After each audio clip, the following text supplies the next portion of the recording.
finally here. Let's talk about the new warm-up. As always, we're going to begin with foam rolling. To begin, we're going to start with rolling out the quads. So by rolling out the quads, you want to have the roller right above the knee. From here, we're going to go onto our elbows, and we're going to pull the roller just slightly above the knee. From there, rolling and pushing ourselves back, slow and controlled, pulling back up. Now from here, what I'm doing is pushing my elbows into the ground and keeping my hips slightly up as I'm rolling. We'll do about 30 seconds there, then we'll switch and we're going to move into calves. So with the calves, what we're going to be doing is we're going to be doing both at the same time. Now, I don't want us to start right above the ankle. I actually want us to go right in the meaty part, so below the knee and halfway through the shin is where we're going to be focusing that tension on. Now, for me, I just keep my butt down and I'm just rolling my toes outward and inward, pressing down my calves into the rollers. Now, can you go up on your hands? Yeah, and raise the hips up. But if that gets to be too tiring or some people can't do it, then don't. I get enough by just keeping my hips down. All right, next we're going to move into the hammies. So with the hammies, now I can raise my hips up slightly, and I'm just going to be slowly rolling and then pulling back up. I can angle my toes outward or inward, playing around with different directions of where I'm feeling that tension. Now, if we really wanted to, if you're focusing on creating greater tension, focus on pressing your thighs outward as you're rolling. You're going to get a little bit more into the deeper hamstring muscles. From there, we're going to move into glutes. And with the glutes, we're going to be doing each side individually. Again, I'm just shifting my weight into the top of my hip. Now I can roll just slightly below my low back, and then I can roll just right underneath my butt. Now from here, I'm just going to be focusing on shifting my weight to the outer edge of my hip, gradually pressing up and down, then I'll switch sides and repeat. Again, we can cross legs over if we have the mobility or the strength to do so. Otherwise, it's not necessary, just enough to kind of get that hip angled out to the side. From there, we're going to move into the upper back. Now with that upper back, we want to start at the bottom of the ribs and work our way up to the top of our shoulders. So I'm going to have my heels slightly closer to my butt. I'm going to raise my hips up and just gently roll up and down throughout the spine here. One thing that you can add into this to make it a little bit more challenging for yourself to find those difficult spots, I like to shift my weight to one side and I'll roll for about 15 seconds, shift my weight to the other side, and about 15 seconds here on the other side. So it's still going to be 30 seconds of rolling out on the upper back, but what we're doing is just kind of shifting our weight to side, seeing if there's any particular spots that we can find. Next, we're going to be moving into the activation part.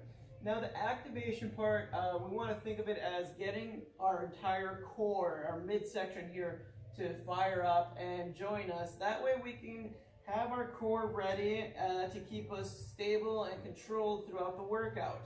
What we're going to begin with is a feet elevated breathing. So I want to bring my heels on top of the bench. What I'm going to do next is tuck my chin down, lightly press my heels into the bench to feel my hamstrings get a little tension. From here, I'm going to inhale through my nose, and I want to imagine that I'm pressing my lips together to breathe into a straw. So as I exhale,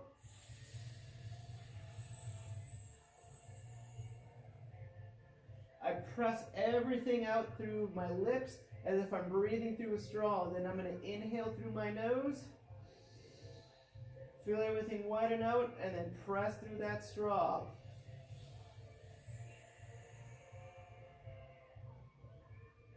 We'll do about 40 seconds there, then we'll take 20 seconds off to transition into the next exercise. So as we're going to move into is our banded pull apart to bridge.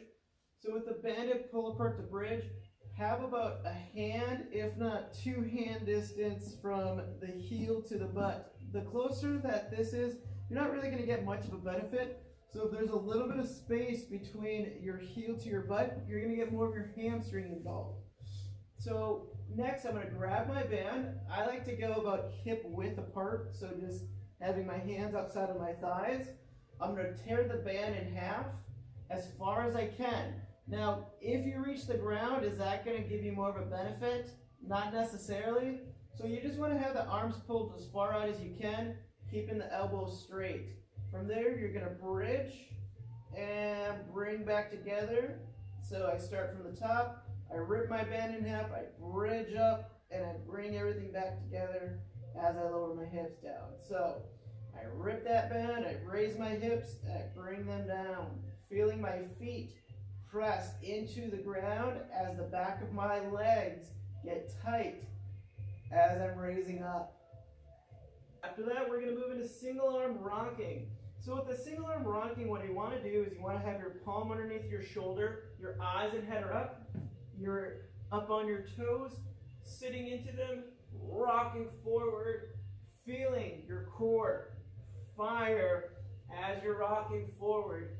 So my opposite hand, I like to place right underneath the bottom of my ribs. That way I can feel my core firing each time I rock forward and add a little pause. We'll switch sides and repeat, keeping the eyes and the head up. After that, we're going to go into bird dogs. Now, here's the thing with the bird dog that I want us to focus on. It's about creating the stability and the tension. So what I'm going to do is I'm going to press my left hand into the ground, and next I'm going to push my back toe, opposite leg, into the ground as if it's going to push me forward. So hand presses into the ground, toes press into the ground, opposite leg, opposite arm, and switch. Now the goal here is to maintain the toe slightly into the ground. So you can hover a little bit, but I want us to avoid this high action leg because it's going to defeat the purpose of the bird dog. So when you're going through your bird dog, keep it nice and low. Again, you want to push toes and hands into the ground as you're going through this motion. The next part is going to be a kneeling pup. And with the kneeling pup, if your member is having issues with the knees, you can bring out a blue pad, you can roll up the mat, or you can also have their toes go up to help them with stabilizing the knee a little bit.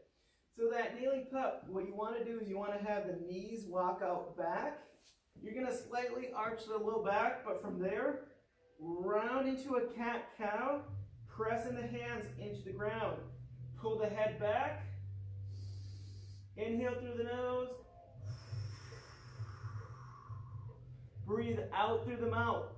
Now the difference in our breathing, you go from blowing into the straw to blowing into a balloon. So what you're going to be doing differently here is pressing your lips together as if you're breathing into a balloon. So my head is pulled back, my palms are pressing into the ground, my feet are relaxed. Really focusing on pulling your low back away from the ground. From there, we're going to move into our mobility work. So we're going to begin with head nods and head rotations in a standing position. Eyes are up, I'm pulling my chin towards the ceiling. My eyes look down, I'm tucking my chin towards my chest. I bring back up to neutral. I turn my eyes to the left, turn my eyes to the right. Bring back to neutral, eyes are up, eyes are down, side to side. Focusing on getting the neck to mobilize and stretch out a little bit. We're going to move into a standing Superman. Now with those standing Supermans, we're going to be holding for a 3-second count. My palms are facing away from each other. Next, I'm going to pinch my shoulder blades back, raise my chin up. 1, 2, 3. Bring my palms facing forward, slightly round that upper back. Then repeat. Again, pulling my shoulder blades back, raising my chin up, and hold. Now, one thing you might see is people might compensate through their low back, so avoid that arching in that low back. What you want to feel for is your shoulder blades pinching together, keeping your chin raised up, then going forward. Next, we're going to go into our Snapdowns. I think Sarah calls them our superhero landing. And so there's two variations that we can use. We can either raise our arms up, snap our hips down, 1, 2, 3, raise up, snap down, 1, 2, 3. Otherwise, what we can do is raise up on those toes, then sit those hips back, 1, 2, 3. Up on those toes, down onto those heels, 1, 2, 3. Next, we're going to go into our step forward, step back hold. So from here, it's going to mimic walking, and it's going to be a little confusing. So right leg steps forward, left arm, 1, 2, 3. From there, I'm going to move into opposites. My right leg goes back, then my right arm goes forward, 1, 2, 3. Left arm goes forward, right leg goes forward, 1, 2, 3. Step back. Right hand goes forward, left leg stays forward. 1, 2, 3. Then we're going to switch to the opposite side. Left leg steps forward, right hand. 1, 2, 3. Step back and repeat. 1, 2, 3.